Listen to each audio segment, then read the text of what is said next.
It's time to sit down and relax for the good, the bad, and the sequel Q&A with your host, Doug. Hey there. Last week's sequel that we discussed was Ace Ventura Pet Detective Jr., which was pretty awesome. And this week, for the first time ever, we have the actor who was number one on the call sheet, Ace Jr. himself, Josh Flitter. For someone who's only 24 years old, Josh has worked with so many amazing people: Emma Roberts, Robin Williams, Bill Paxton, Shia LaBeouf, just to name a few, and he has a lot of great stories about them and just about his experiences through the acting world as a child star. So let's start the interview. How's it going? Man, pretty good, man. Thanks for taking the time, dude. It's awesome. Yeah, no problem. Especially on St. Patrick's Day. What are you, 24, 25? I'm 24. My St. Patrick's Day is I'm drinking tea. Oh, look at that. Nice. I'm drinking tea. I'm just looking out my window at New York City while everyone is out getting obliterated. That's sweet, man. So you're a Jersey guy. That's awesome. Yeah. Born and raised in Marlboro. So. Sweet. Yeah, I grew up in South Plainfield, and now I'm in New Providence. So I'm going to be honest. I've lived there. I had lived there for 20 years, and am the worst with New Jersey geography. So I have no idea where either of those places are. Oh, really? South Plainfield. We're in the same. Oh no, you know what? No, Old Bridge was in our division for. Okay, like I know Old Bridge. Old Bridge is next door. Yeah. That's awesome, dude. So so thanks for taking the time. What made it? Obviously, the movie that we're going to be covering is super interesting. But before that, you started acting really young. What got you into it? Was it something you always wanted to do, or? Well, so I was between 4 and 5 years old, and my mom was into the entertainment industry, and she had worked for Paramount for a little bit and did a lot of like off-Broadway singing and acting and stuff. And just she's a performer, she's a singer and actress, and was like Meisner trained and everything. So it was more of a like my mom was seeing if I would be interested in doing it. She tried with my older brother and he hated it. So she was like, by the way, I just am curious. May I swear? Because it might come out. And I just don't know. Oh, that's fine. Yeah. Okay, cool. If it comes out, I didn't want to be like, oh no. No. Yeah, we have to restart. So she had got my older brother involved, and he was not a fan of it. And he's 3 years older than me. And he was probably around 5 or 6 at the time. So then another year or so went past, and there's a funny story. This manager in Marlboro named Tamara Markowitz, she still is a children's manager. She called my house and had on the caller ID, it said like TM Talent Management. And this is back in, 1998. So caller ID was like, my mom was like, TM Talent Management, who's calling? And she picks up, and Tamara's like, hi, my daughter would like to have like a play date with your son, my brother.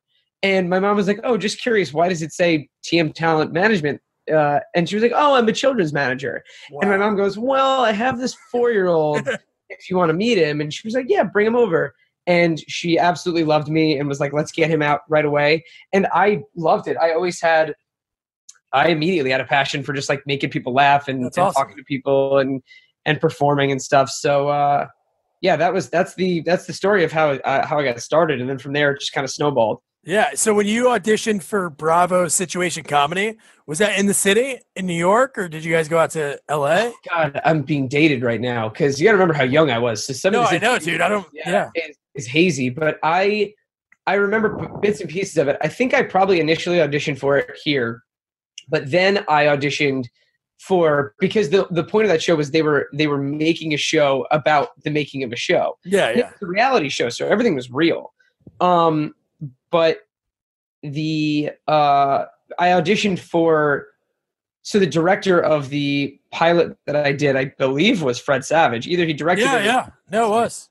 And he, what a sweetheart he is. And I auditioned in LA for him and for the whole crew there, all the producers and stuff. And I always remember I walked in and because the show was called Steven's Life, and I was supposed to be kind of like a little man. And my mom and I like decided, we're going to dress me up in like a suit and tie. And I walked in with a briefcase. I remember walking in with a briefcase, and I put the briefcase down, and they lost it immediately. They were like, "This is ridiculous. This like 9 or 10-year-old kid is walking in here like he just got off of work, off like a 5-day work week, and he's like, fuck, I need a drink." Like I just walked in, like put the bag down, and I think that right there they were just like, this kid's got it.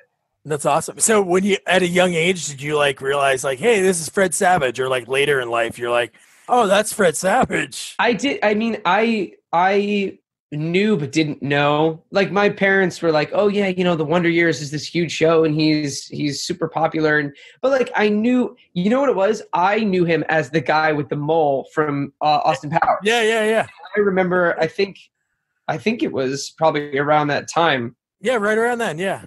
Yeah, and I remember saying, like, that was the thing that I was like, oh, the mole. Like, I thought that was because I was, 9 or 10 years old, and Austin Powers is the funniest thing on the planet. Oh, yeah. So, like, when you're 10 years old, it's like every joke in that is, like, the funniest thing you've ever heard. No, definitely.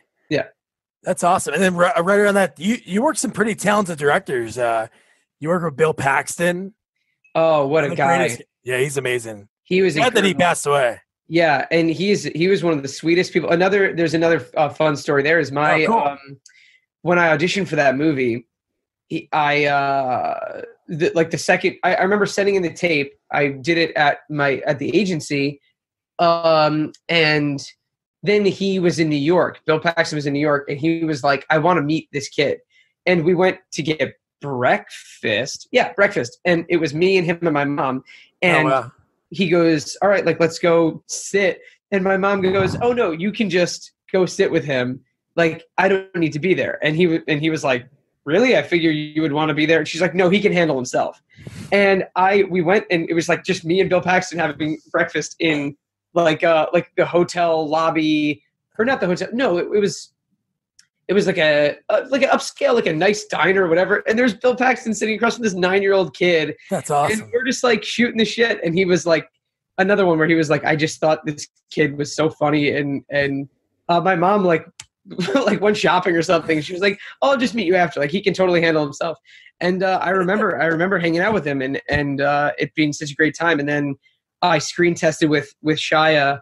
And he immediately we just became like best friends. Oh, awesome. And that was like one of the most fun experiences ever shooting that movie. Yeah. Bill Paxton. I don't know if you ever looked up on how he got started. He was like a set designer. Like he would build movie sets, and he was good friends with James Cameron. I did know that because James Cameron came to visit. Oh yeah. One day he came 1 or 2 days because they were like best friends, and he came to visit. And I'm pretty sure I met him just like because he came to visit. But yeah, it's a pretty wild story. So he, I forgot what movie James Cameron was like, because they just did it together, and then he had his first movie that he was directing. He had Bill have a small role in it. It might have been in Terminator. So that's like one of Bill's early movies. And then when he was shooting Aliens 2, he was like, "Hey, you should be in it. Come out, film it." So you ever see Aliens? I saw Alien. The Ridley Scott one is one of my favorite movies ever. Okay. And then I think I've seen Aliens, and then I don't know. I lose track from there because there's Aliens, and then is there Aliens 2 or is it Aliens 3? No, it's Aliens 3. Yeah, I misspoke, but yeah. There's the Aliens 3, which is like, I think we're going to cover that one because that one's really out there. But Aliens, I think James Cameron either produced or directed that one, but he was like, "Hey, Bill, you got to come out." So he went out to that studio, the one that's kind of like the Hollywood of London. And he went out there and he's like, "Hey, there's these scenes where you're going to be like screaming with a gun." So he like threw him like a poster holder, like a poster container where you ship a poster. He's like, "Here, pretend this is a gun. I'm going to turn this camera on." So he made him like do this weird shoot, and he's like jumping on the couch and everything.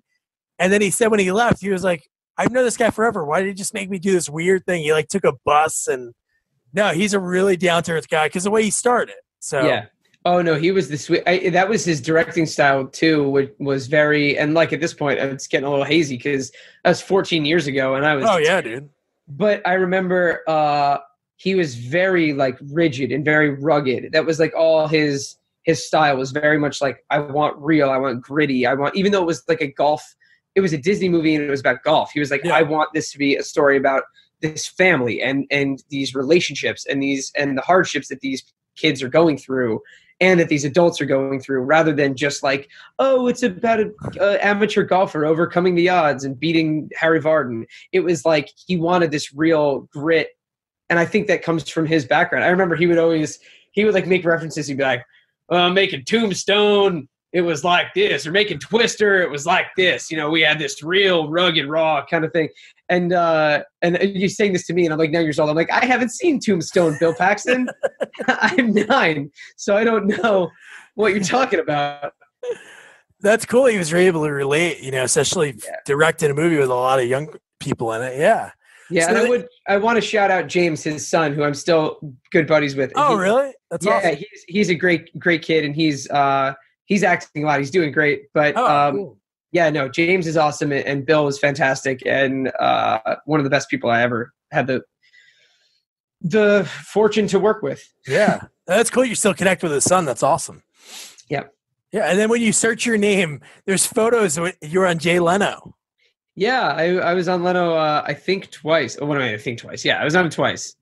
Were you promoting something, or? Yeah, I was on for, I believe I was on for the greatest game ever played. Oh, cool. And then I was also on like 3 years later for License to Wed and Nancy Drew. I think we're coming out around the same time. Oh, yeah. And Leno was a great guy, and he was like, oh, yeah, you come back whenever you want. You know?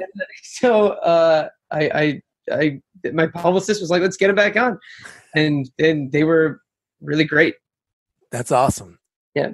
And then just reading, they said, again, these are the things on IMDb, so you don't know if they're 100% true. So you'll tell me, yeah. So just from that appearance, you were able to, one of the producers like noticed you from that, and that's how you got Nancy Drew, like an audition for that?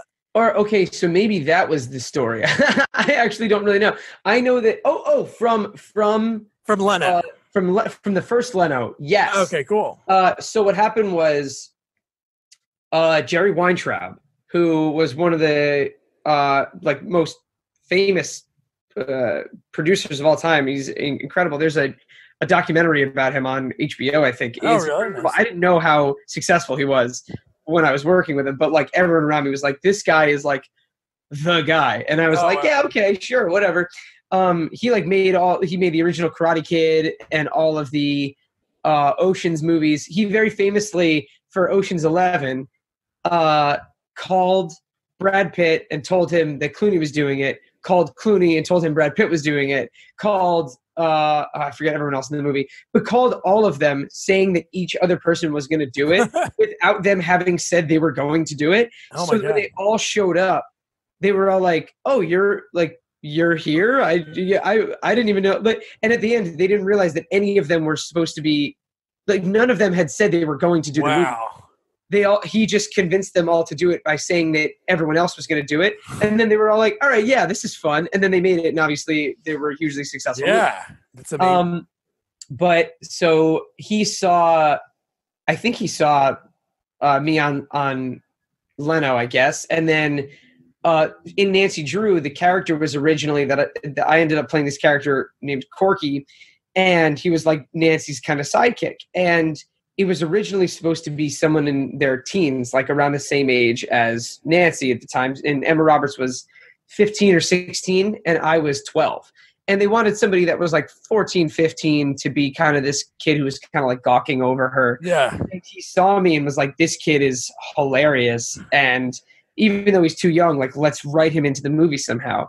So they switched the role around, and I remember him calling me, and my mom was like, hey, Jerry Weintraub is calling you. Like, this is a big deal. Like, be professional. And I was like, yeah, all right, whatever. Like, I didn't know what the fuck it was.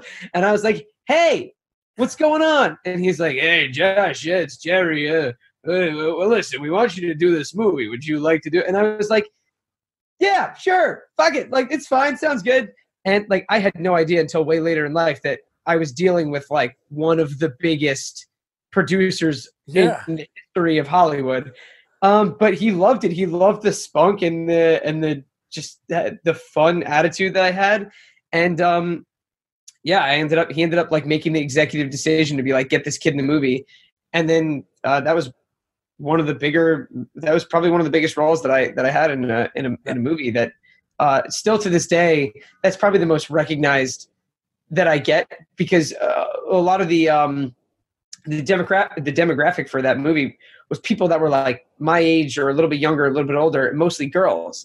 Yeah. And now it'll just be like, I'll get these follows on Twitter or Instagram and they'll DM me and just be like, Corky.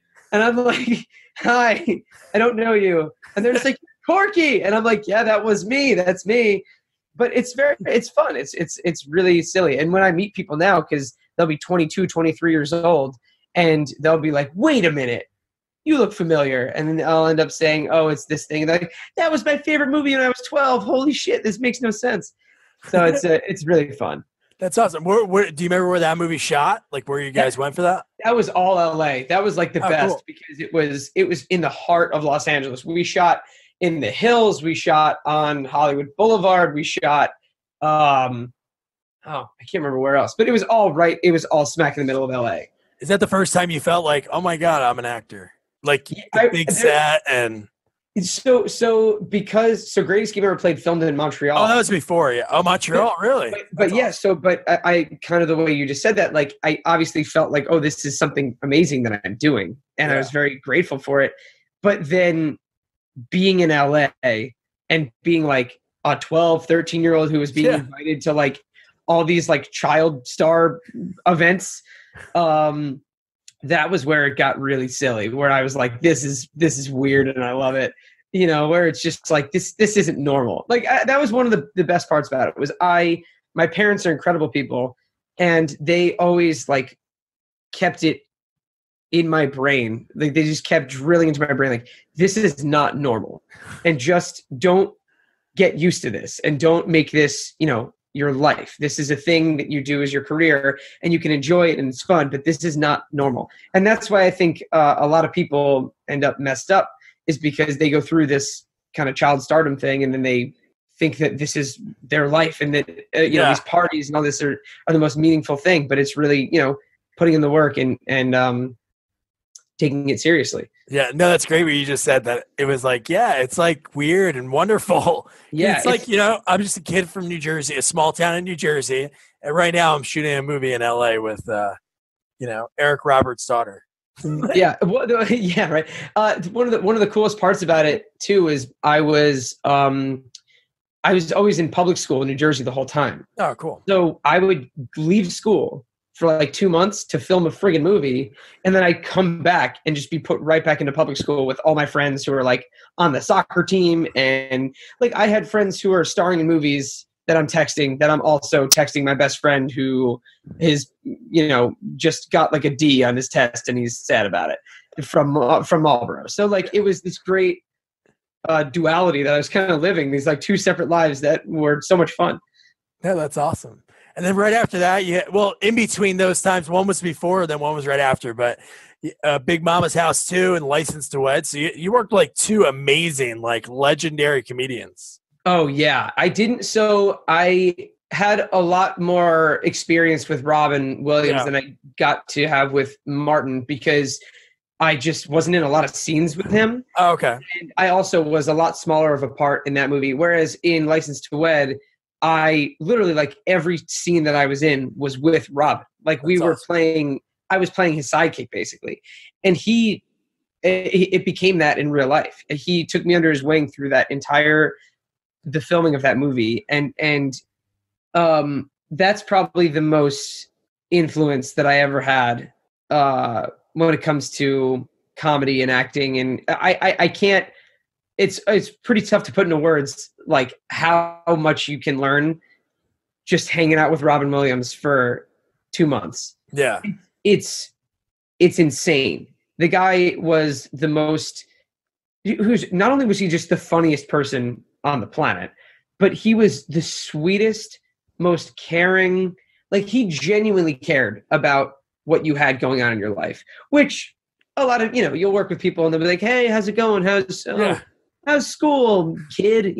But he would remember, my brother and my parents, and would come up And in between shots, he would say, "Hey, how's Scott doing?" Who's my brother. And it's just like, oh, and I would mention little details, and he'd be like, "Oh, do you miss your dogs? Like, oh, let me show me pictures of them," because from in New Jersey, and he was just so aware of everybody. And I think that was part of what was so upsetting about his passing, is that he really cared about everybody more than he cared about himself. Yeah. And he just wanted to make everybody else happy, and unfortunately wasn't able to do that for himself. And it was the saddest thing when he unfortunately took his own life, because he was such a beam of light for everyone else.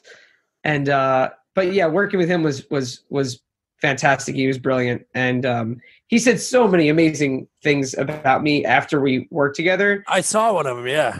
Yeah, he on Larry King. There's my favorite clip is he talks about like working with me, and he was like, "This kid's just like the funniest kid." I don't remember it verbatim, but he was like, "This kid's the funniest kid," and he was so great to work with, and he just naturally has this kind of he like gets the beats. At 12 years old, he's able to like banter with me. Yeah. And he would say to me, because he found out pretty quickly that I had this kind of improv ability, and he would say to me like, "Kid, in the next shot, like I'm just gonna kind of throw it to you, just go with it." And I would and I'd just be like, "Okay, Robin Williams." and I just kept up. Like we would improvise together in these shots, and he threw me into it, being like, "Don't be afraid, you got this. And if not, I'll handle it." And so, we would get the lines down, and then he would just start going.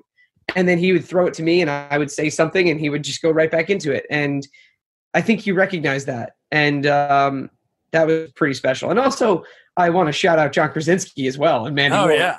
They were fantastic as well. But Robin was something else. But I could talk about him all day. Oh, yeah. No, he's amazing. And for a guy that, like, obviously he's bringing up, obviously he'd stand with comedy, but like you said, his improv was amazing. Like, did you see his recent documentary on HBO about his life? I actually haven't. Yeah, it's really amazing. And they talked about, like, back in the day, like when they first started having audience watching TV shows, like live tapings for Mork and Mindy, like his tapings, like, were must see. Yeah. Like, he'd probably be out partying from the night before, and it was just like, as long as they filmed, it was like a show that people wanted to be at. Yeah. So good. He would mess around, like bust people's chops, start doing stand-up. And no, he was a ball of energy. He was amazing. Yeah. That's awesome you had that experience with him. Yeah, no, I think about it a lot, and I wouldn't trade that for anything. Totally. And on there, it said that you're, are you currently taking classes right now at UCB? So I actually finished, I'm really heavily into improv in New York City. And if whoever's listening, come through to the shows. I took levels 1 through 4 at UCB. And I'm pretty heavily involved at the People's Improv Theater. Oh, sweet. Which is just another improv theater in New York City. And I've taken levels 1 through 5 there, and now I'm in a musical improv class there, and I'm taking a master class there. Sweet. So I'm really, improv is kind of like my forte right now. It's something that I'm doing shows all the time, and it's a blast. It's the most fun. I think it's the most fun form of comedy, because when you're writing, not that other things aren't fun and amazing, but when you're writing, you're like constricted to that. Yeah. But when you're improvising, it's truly just like, I'm going to explain it in the simplest way, but it's truly just like, what can you come up with? Yeah. And can you keep a scene going and keep the emotion there? And people don't realize how good improv is versus bad improv, because good improv is so emotional. And it's so like you're watching it and you're caring about these two people that are on stage, if it's like two people in a scene, and you're not realizing that you're caring about it. And that's what makes it so much funnier, because if two people are on stage and one of them's just being like, "Oh God, I'm a lobster and I just took a crap," and the other one's like, "Oh, I'm a bagel," it's not going to go anywhere. But when you have two people and they're like going through a messy divorce, it's like, oh, this is kind of real. Yeah. And then they're dropping these hilarious bombs throughout this conversation that you're like, oh, I can kind of relate to this. And then that's where you see the magic of, holy shit, I'm relating to this thing that they're totally making up right now. Yeah. So I love improv. I think Thomas Middleditch and Ben Schwartz are kind of the pioneers in it right now of like bringing it to the mainstream. No, totally. I have a poster right on my wall up here to the right. I just saw them at Carnegie Hall. Oh, you went? That's awesome. Yeah, they did the two-prov for an hour and change, and it's just the two of them on an empty stage making it up the entire time. And it was, you can't explain it. It was just the most ridiculous, but it was brilliant. It was so funny.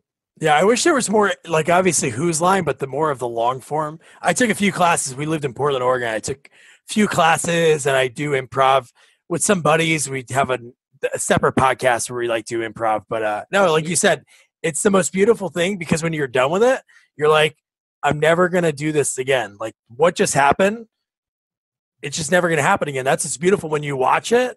You're like, like you said, when there's good improv and bad improv. Good improv, you're like, how did they just do that? How do they do that? Yeah. Yeah. Like I'm sure you listen because you're at UCB, Besser. Improv for Humans. Like you listen to that and you're like, dude, how do they get to where in that scene from the suggestion they got into like the most beautiful scene or the most wild relationship, but you're like so into it. And a lot of it, sometimes you're not even just laughing. Like you said, you're just engaged. Like why am I engaged about this? I had a teacher at the Pit named Pat Sweargen that would say like, sometimes it's fun to just do like dramatic improv, just kind of take the audience and confuse them and just like don't be funny. And then you'll find how much more engaged the audience is because they're like, is this supposed to be funny? I don't understand. Why do I feel something? And then you just say this ridiculous fucking thing that they're like, they laugh harder because they're like, oh my God, I forgot that I was seeing an improv show. I thought I was watching a play. That's awesome, dude. When do you perform? What are some of the shows that you have? Like, is there they're kind of scattered, but I have a group that I helped create called Unnecessary Sequels that we do. Oh, okay. Which kind of this look at that fitting. We do Unnecessary Sequels where we improvise sequels to movies that don't have them, or even if they do, we'll just do our own version of it. We'll do it anyway in a different way. So I kind of introduced the show by saying, a lot of movies have unnecessary sequels, whether it be Son of the Mask or this other one called Ace Ventura Jr. I don't know if you guys have heard of it. I haven't prior to today, but I saw it online and I thought it'd be funny to mention.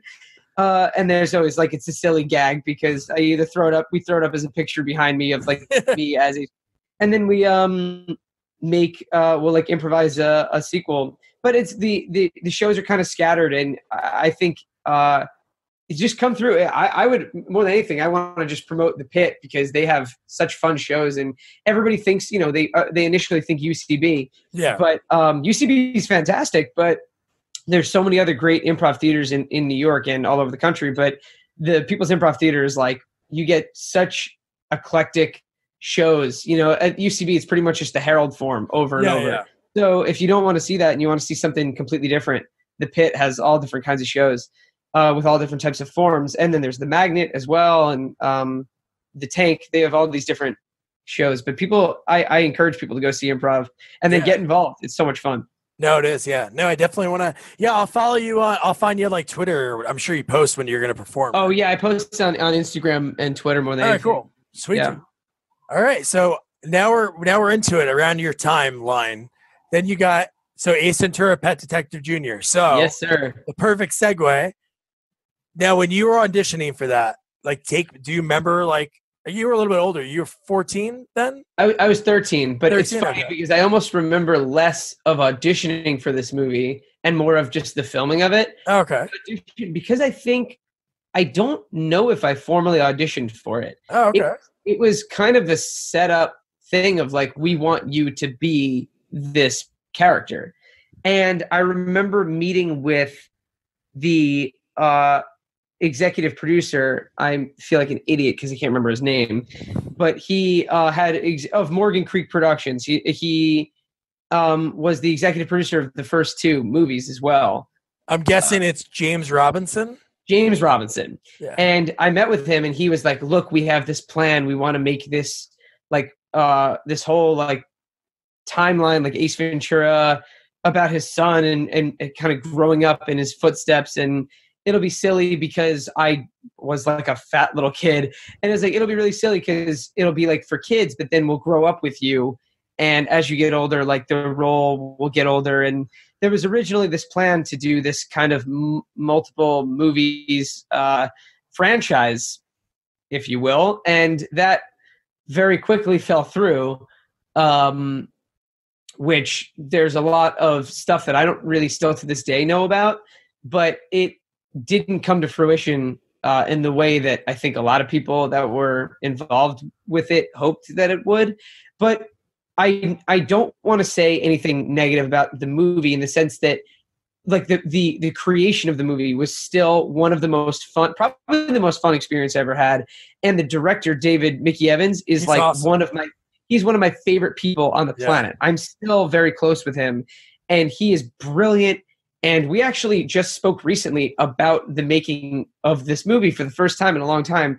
And we talked about it being like the two of us kind of going into it feeling like it was us against the world and that we were so proud of what we made with the situation that we had. Yeah. You know, it's not going to be easy making a sequel to a movie that's so beloved and it not having that person in it and it being for an entirely different demographic. And we knew that people would be like, oh, fuck this, you know, this is my movie. You know, at some point it becomes like you look at it being in the industry and you sort of laugh because it's like you see the opposite side and how people will look at these movies and think that it's theirs, you know, like they'll watch Ferris Bueller's Day Off and they'll be like, they better not remake it because this is like my movie. Like you can't like it'll be terrible. It's like it could be terrible or it could be great. Do I think they should remake Ferris Bueller's Day Off right now? No, I don't, because I fucking love that movie. Yeah. But if they do remake it, I think there's a way that could probably be great. And they don't have to watch it. I always see that whenever you're going like Facebook or Twitter. I know. It's like you see these people like, oh my God, wow, why are they remaking this? It's like, okay, dude, just don't watch it. Don't watch it. Or even TV shows, they're like, oh, this is such BS. Like, all right, dude, just skip over NBC at 9:00 on Tuesdays. Like, yeah, right. Just don't watch it if you don't want to. And there's proof that like A Star Is Born just got remade for the third time, and it's like the best version of it. Apparently, I haven't seen it, but whatever. That's an entirely separate story. Yeah. But for Ace Ventura, I remember reading. I had like a meeting with James, and I think we read a little bit. But it was more of him saying, like, look, we want you to be a part of this. And it was pretty much just that simple. I was like, yeah, I love the originals. I would love to be a part of this. I think it would be a blast. And it still was, like, the most fun experience I ever had making a movie. Because I got to friggin' lead a movie. Yeah. Number one on the call sheet. And it was all kids. Like, it was all kids. I mean, there were obviously people that were adults in that movie, but it was like one of my best friends on the planet, Austin Rogers, played his character's name is A+, I think. Yeah. Austin, we talk almost every single day. Dude, he lives in LA. We play PS4 like every single day together. Like it's the friendships that I made are like eternal. They're lifelong. But yeah, the movie itself, yeah, it's silly. It's a silly thing. But I'll be honest with you, and this isn't just because I'm talking to you. When I watched the movie, even before Mara got back to me, it was like, "Oh, Josh would be interested. Here's his email." It was an awesome movie. Like if I was, because I watched, you know, I'm 32, so when I saw the first two, I was like 8, and then the second one came out, I think a few years later, so like 8 and 10, 8 and 11. But dude, if they had a movie right then and there, like with your storyline, and I was young. Dude, I would have connected with that movie like all the people I knew, because just watching it even then, and just for that being it was a Cartoon Network movie, right?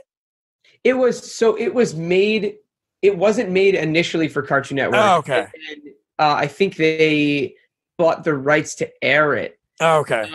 But it wasn't made for Cartoon Network initially. I think it was it wasn't independent, but it wasn't like we didn't know really where it was going to go. Yeah. But it's a good movie. Honestly, it's funny. Oh, thank you. It was really silly, and it's sad that he passed away. Like when I look up these people, when I go to these sequels, like we cover mostly like 80s, 90s, and then you're the first one we do in the 2000s. But sometimes you're looking at the cast and you're like, oh man, that guy was awesome, and you're like, it's like, oh, he passed away. But the guy that played your grandpa was so great. Oh yeah, he was on the Waltons. Yeah, which was like a really, I think it was called, which was a very famous show in the 50s and 60s or 70s. I don't know, but he was a hoot. That guy was a blast. He was only there for the few days that he worked on it, but he was a sweet guy. Everyone in that movie was really sweet. But I just remember him being really silly, and he loves, like, there's that scene where throughout the movie, there's this gag of him like dragging his dog along. Yeah. All like the dog is dead, and he's like, no, he's just asleep, and he loves it. Like he was so into it, and he was a great guy. Yeah, it was really sad when he passed away. I unfortunately didn't get to like have much contact with him after making the movie, but he was great. But thank you for saying that about the movie, because you know what, that is really that's nice to say, and I also am very proud of the movie, as well as the audience that it's made for. Oh yeah. Love that movie. Yeah. I will get, like, every time I'll meet like a new wave of kids that have seen it, that'll be somewhere between, it'll usually be like a my mom's friend's son or something. Yeah. That'll be between like 5 and 11 years old, and they'll all say it's like the funniest movie I've ever seen. The movie was like a kid's version of Ace Ventura. Oh yeah. Art jokes and stuff, and I got to do the talk, like spreading my butt and farting at a skunk. Like, this was stuff that we thought was so silly and so funny, and but we took it really seriously in the making of it, and we had a blast when we were doing it. And the response you get, it's kind of funny because when it first came out, it was around 2007, 2008, I believe. 2009 or 10. Yeah, I think 2009. Yeah, sorry, it's 2009 or 10. And I was like a freshman in high school, and I was 8th grade freshman in high school, and it was when the internet. Oh, that's true. Yeah, changed. It changed from being a place that you went on to a place like blogs and chat sites sort of went from this weird kind of like underground thing to you were getting things like Twitter and IMDb comments and like the comment sections and YouTube comments. And it was starting to become more of a forum. The internet was becoming the forum that it is today, with Twitter and Tumblr and Facebook, and everybody has the ability to speak and have everyone be able to hear it. And I will say, it's pretty fucking crazy how vicious I know internet trolls would be to a 13-year-old who had no control over the making of a movie. And thankfully, I'm not a person who, like, I have very thick skin, as well as, like I said, my parents are raised me right, and I was a very smart kid, and I knew, these are just people that are just upset about something, and they're taking it out on a kid. But it taught me a lot about the internet and people. And just kind of how evil people can be for no reason. And it was a hell of an experience, because I got kind of thrown to the wolves right as the internet was blossoming into this interesting melting pot that it is now. Because you get people that would comment and say, leave this kid alone, he's just a 13-year-old kid, and the next comment would be like, this like fat little fuck ruined my favorite movie. And it'd be like, what I'm sorry, did they make a director's cut of the original Ace Ventura that like put me in that movie? Because I don't remember that happening. That'd be pretty sweet, but I don't remember that happening. So, it was an interesting time. But I got to learn from a young age about the internet, and now people are they're very scared to post things because they'll get backlash, and they'll be like, "Why am I getting this backlash?" And I'm like, "Look, man, that's the internet. People will hide behind their computers and they'll just insult you because they have nothing better to do."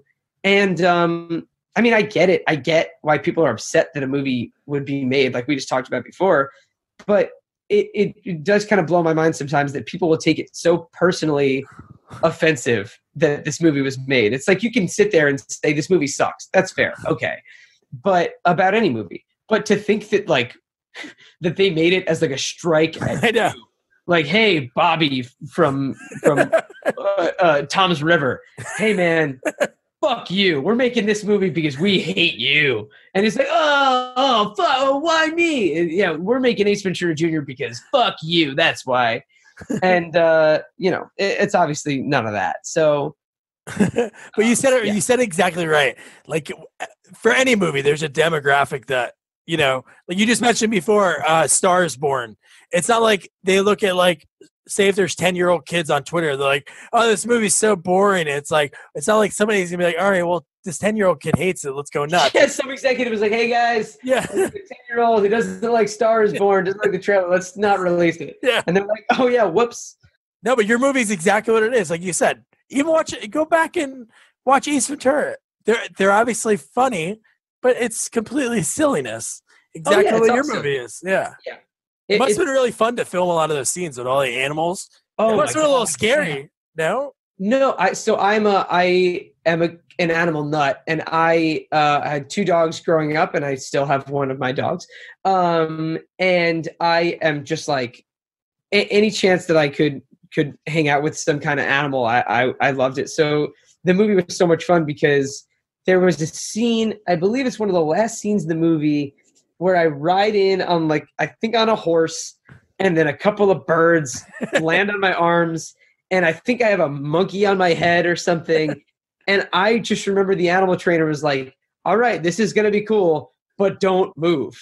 Just let the animals just kind of be there. And I was like, "Okay, sure." And they did, and it was so much fun. But I was scared of a tarantula. I don't like insects, nor do I like creepy crawly things. And I know that tarantulas are not insects, but anything that's a bug or some type of anything like that. There was a tarantula that they put on my shoulder, and it just crept towards me, towards my face. And literally, if you just put your hand on your shoulder and you do that, yeah, that's exactly what it feels like. Creepy. And it is just the creepiest thing. And then they put it in my hands, and they were like, "Just pet it." It was very fuzzy and very furry, and it was cute. But I was like, you know what? I'd rather hold something else. That'd be nice.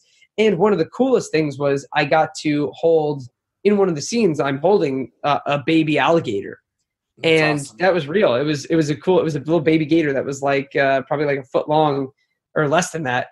And they were like, "Just look, hold it by its head. Don't put your finger in its mouth." And so alligators, and I think crocodiles, have very the strongest bite. Yeah. But their jaw opening is very weak. So that's why you'll see people wrangle alligators by just sitting on their head. They can't open their jaws very well. So that's a trick. So I could do that. If you ever find yourself stuck with an alligator and you can get yourself on top of it, a headlock. You just got to hold its mouth shut, and it's not that hard to keep its mouth shut. Now, would I recommend going out and doing this for fun? No, probably not. But it's a thing. But yeah, so the baby alligator, they just hold it by the back of its head so it can't whip itself around and bite you. And they handed it to me like that, and it was very docile. It was very cute. But it was great. It was a great experience. That's awesome. How long was that shoot? Do you remember? And where was it at? So we shot that in Orlando, Florida, and it was only a month, which was a very tough test because we had a lot to do and not a lot of time.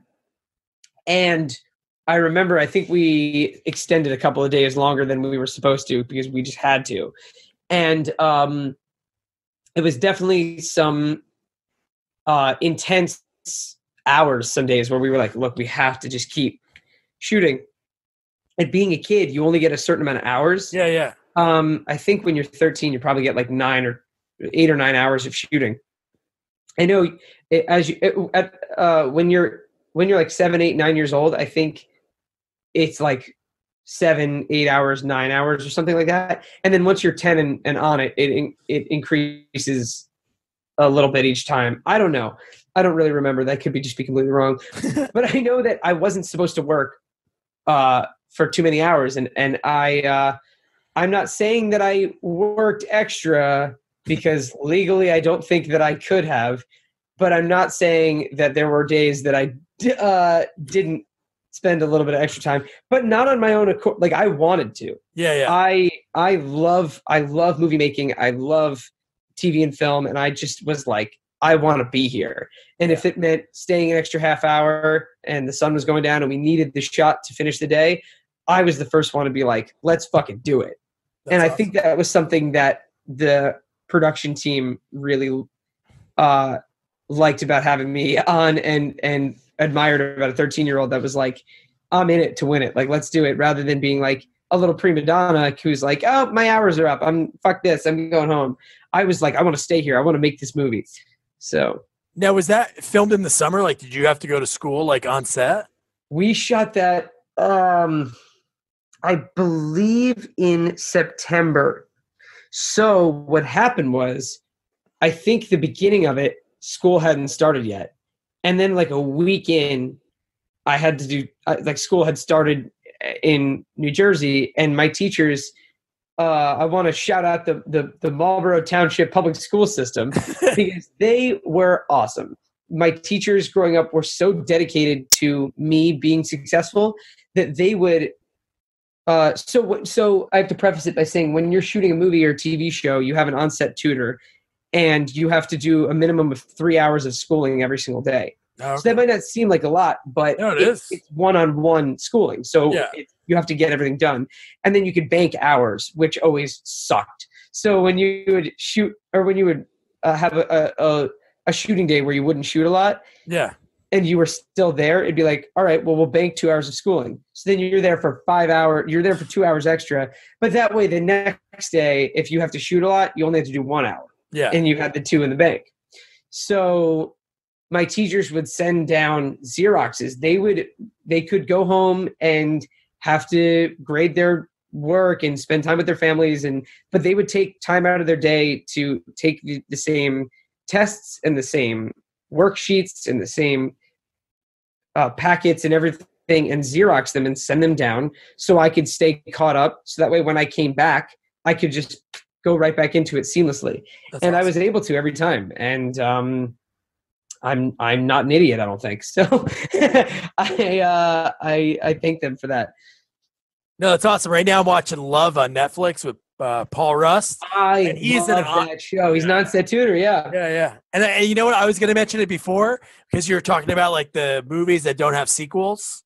Yeah. And what he does, him and his buddies, which I can't find anywhere, and I hope they put it out somehow, when they hang out and they make theme songs for movies that don't have theme songs. They do it in the show. But that's what I mean. Yeah. It's not anywhere. I look for it on YouTube. Do they actually apparently do that like separately, like for fun? No, he has a band. Paul Russ has a really funny band with another improviser. They're called Don't Stop or We'll Die. They're all like really silly songs, but no, some of them are really funny, like the Cider House Rules one, and that's really great. And then you got to work, I think there was a bunch of people in that movie, but it was really cool. You got to work with, kind of acting royalty with Ann Cusack. Yeah, she was a sweetheart. Awesome. She did a lot of stuff.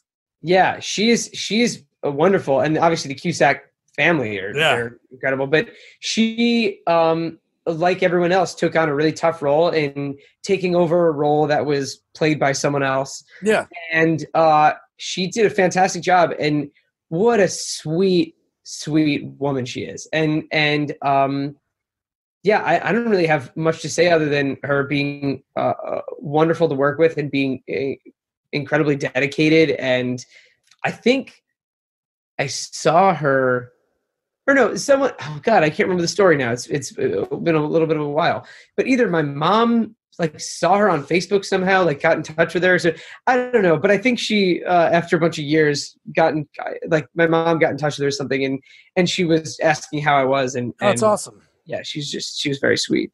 But I wish I had more of a story there. But no, that's awesome. Yeah, I don't really remember. Sometimes it's better with people when you don't have a story, because it means that yeah. they're really good people. Yeah, no, I will say, filming that movie though, Austin and I this was like the beginning of a friendship that is obviously still lasting today. But we were menaces. We were 13-year-olds that were like leading the movie, and we would just.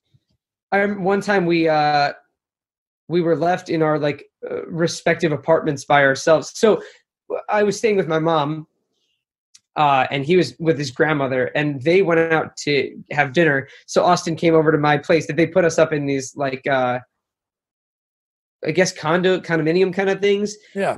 In Orlando, and Austin came over, and we just because it makes sense, we thought, well, you can make bread by putting dough in a microwave. So we put dough in a microwave, and we almost burned down the apartment by ourselves. Oh my God. Because we just put it in there and it just started smoking. Because why the fuck would a microwave be able to make bread out of dough? Yeah. But we were just like, yeah, this makes sense. This totally makes sense at 12 and 13 years old. So we did some stupid shit and had some fun experiences as 13-year-olds. But overall, they were just really fun stories the whole time. That's awesome, man. And then next on there's a few other credits that you had. I know you did some voice acting, and then you're on SNL for a few episodes. Is that right? So I did. I did some background work on it actually in the past last season. I did some through my agent. I was like. Got involved a little bit of just with background work. I would love to eventually one day audition or be on the show or something. Yeah.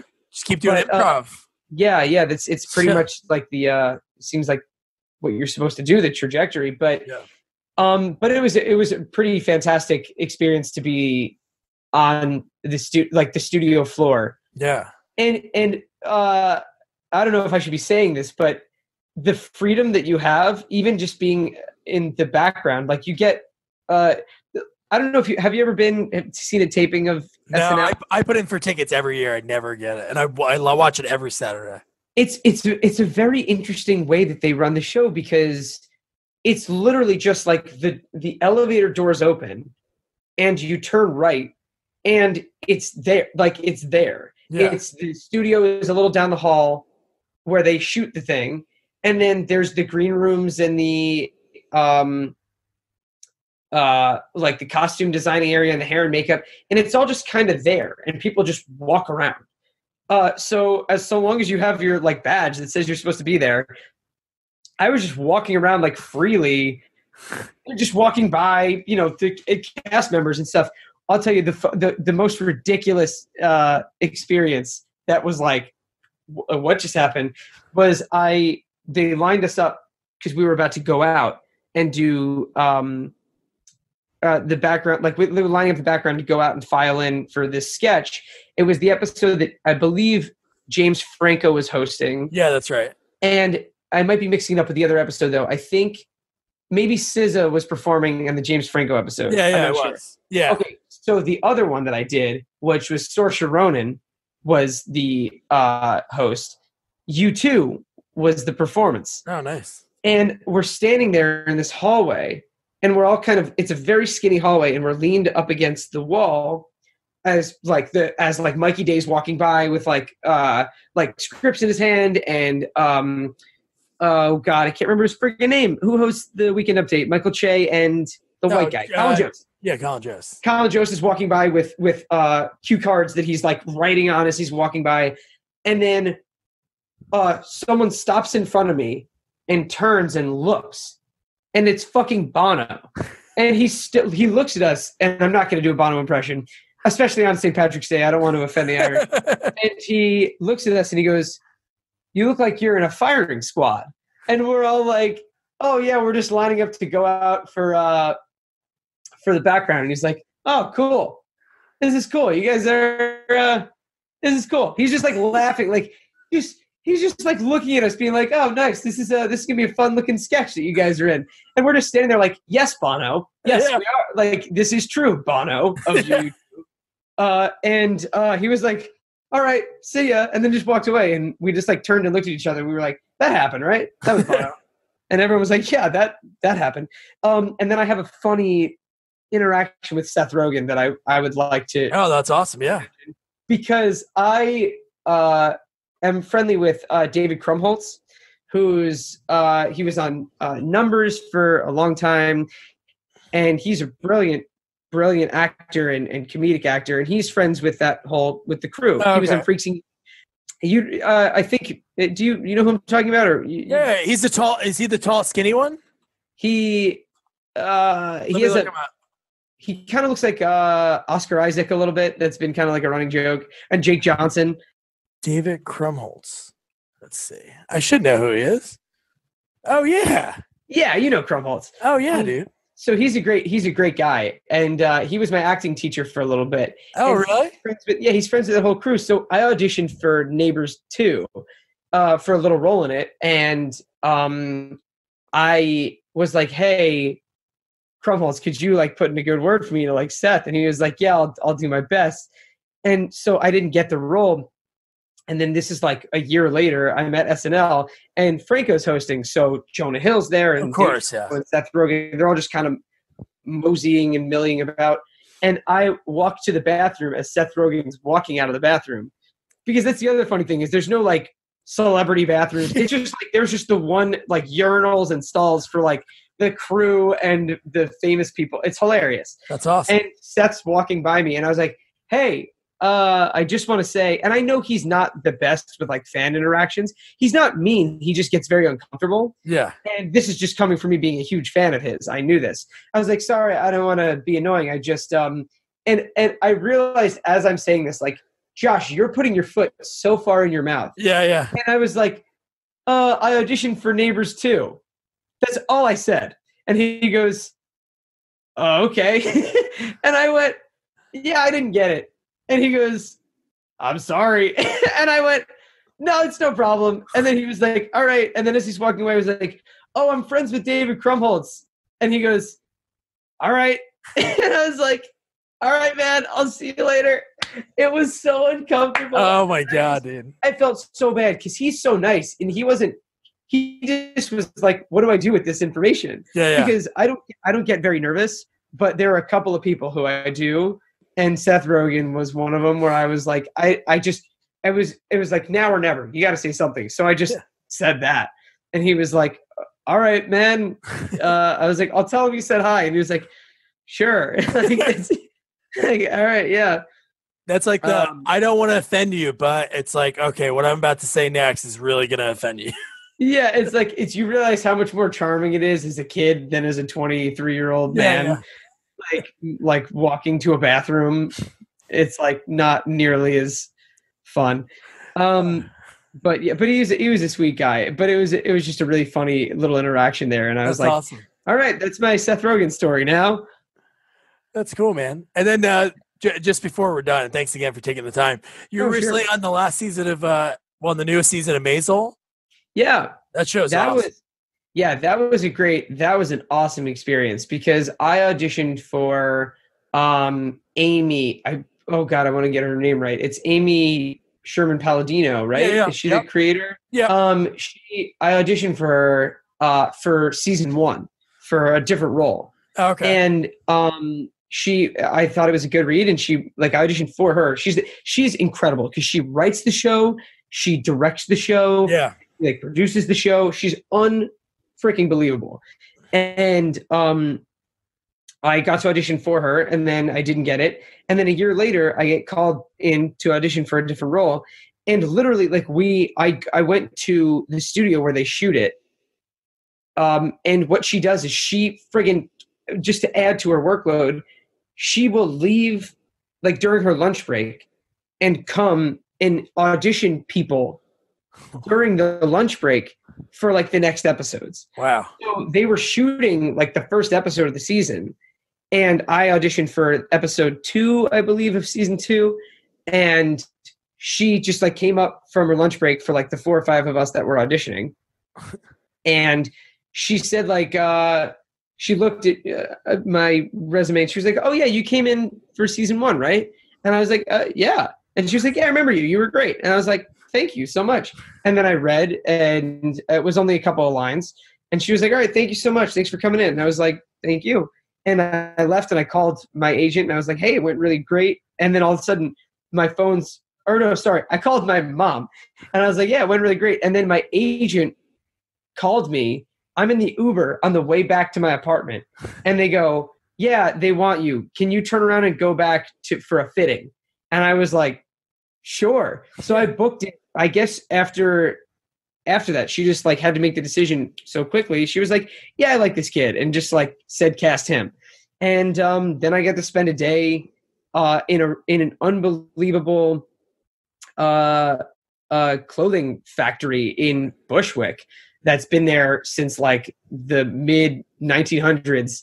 That the owner of this clothing shop has made suits for like every Barack Obama and like Bill Clinton. I think like every president since like Ronald Reagan or something. Yeah. And like it's one of these incredible almost like a museum.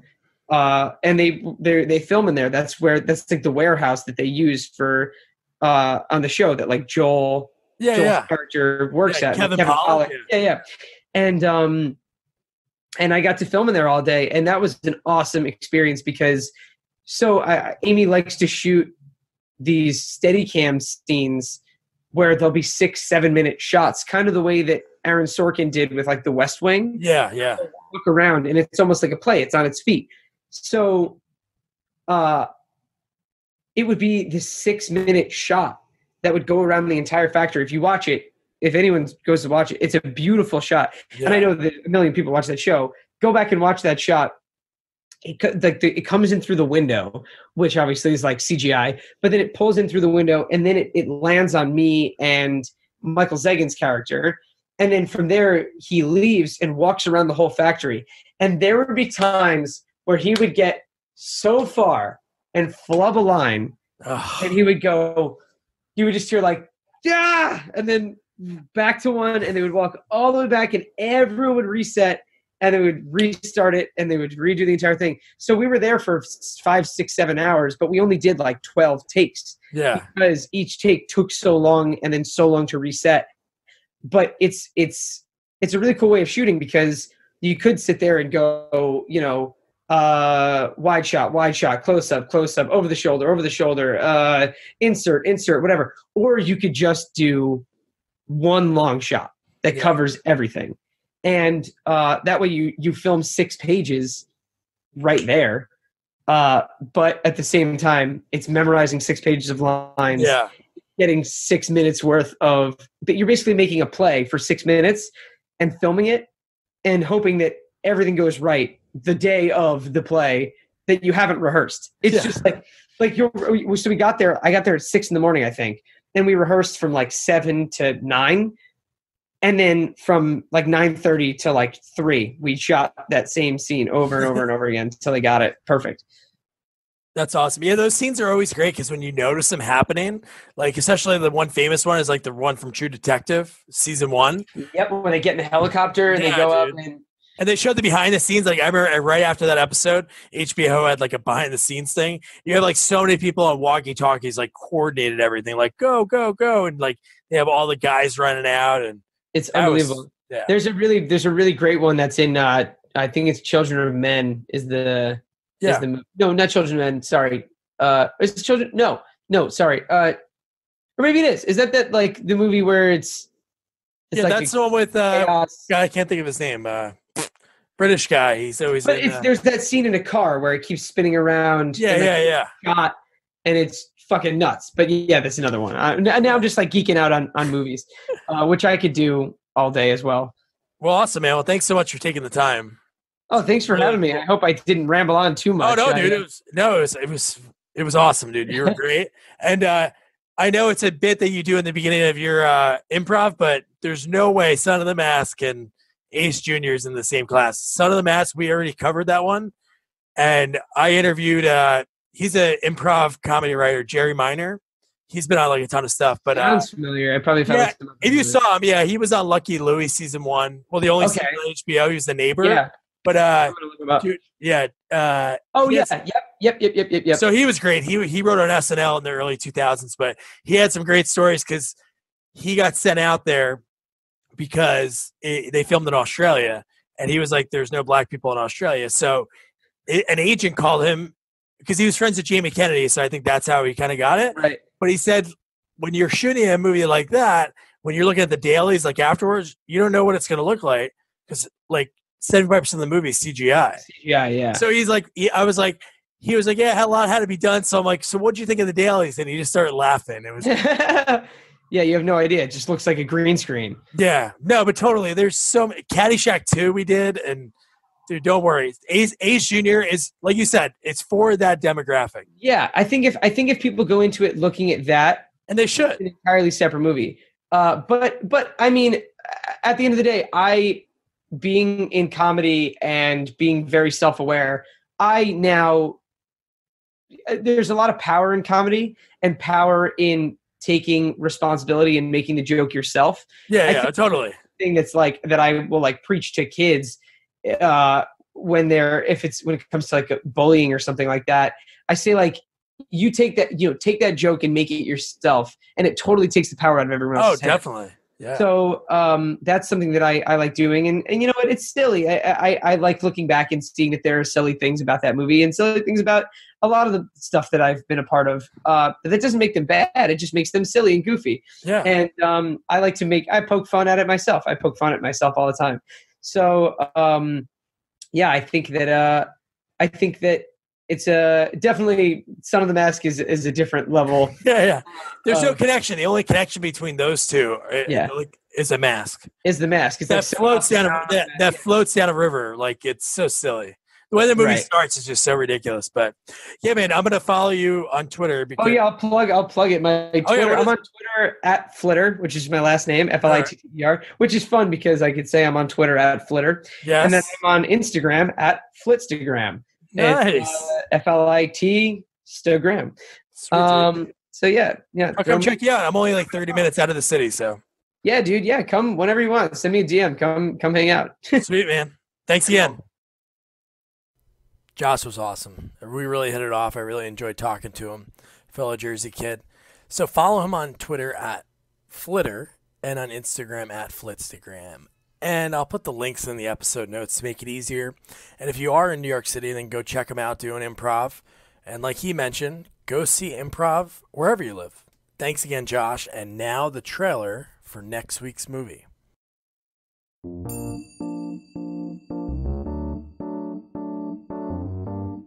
Mr. Alert. Here's a map of the property. Don't need it. It's already been scanned. Locked and loaded. Sir, yes. That way. I had that upside down when I scanned it. That's why. It's on you. I heard you're pretty good on one of those things. I've been known to dabble. Monkey hopping it. Oh! I missed it! Oh! Still got it. Come on, Dad. It's a vacation. Try to enjoy it. Someone's taken down the hotel!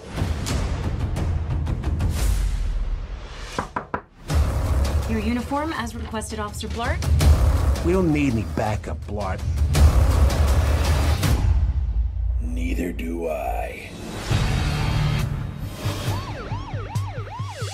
If being a security officer was easy, anybody could do it. Takes a certain breed. Someone who has spidey senses. Didn't see it. That's clean glass. We are trained to detect, deter, observe, and report. But there's one man who goes above and beyond. And I am that man!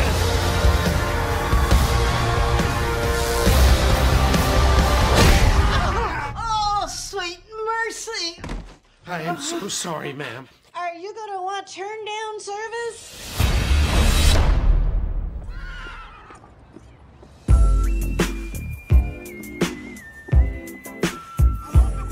You know what you just did?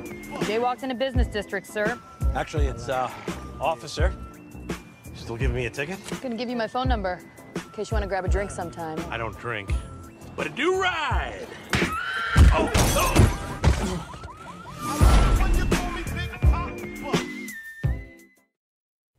Okay, so we're doing things a little bit different.